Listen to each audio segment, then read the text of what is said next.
So this is one that I've learned over the past year that's been very, very helpful, which is always make sure that you're recording all of your self haircuts, whether you're a beginner, intermediate, or advanced. All right, you can always learn from any mistakes or things that you're doing well that you might need to improve. Okay, so beginner, intermediate, advanced, I don't care what type of experience level you are, always record your self haircuts, right? Film them with your phone, buy a tripod, and just set it down next to you and just record the self haircut, all right?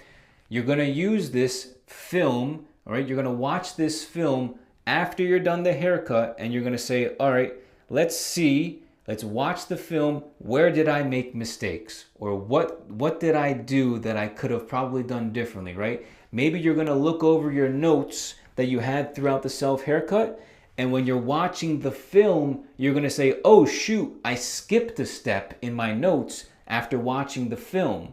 So it's just like watching sports and athletes, right? I played soccer my entire life, throughout high school, throughout college. I played tennis as well. Whenever athletes are playing, what do professionals do especially? They record the film, and then after the game, maybe the next day, the next morning, they'll rewatch the entire game, and the coach will say, John, you messed up right here. You should have passed the ball here instead of shooting it, right? If we're talking basketball, you should have passed it, or you could have did this instead, or if you were to look up, you would have saw that he was wide open, or you could have did this, all right? So why do professional athletes watch film? Because it helps them learn and it helps them fix mistakes faster, okay?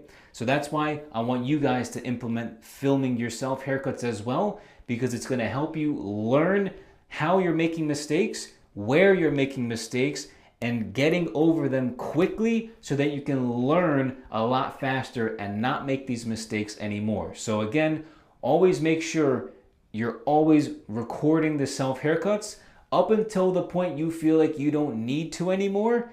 Record your self haircuts, every single haircut. And if you guys do this, I'm telling you, this step alone will help you really speed up the process and help you learn how to cut your own hair so much faster.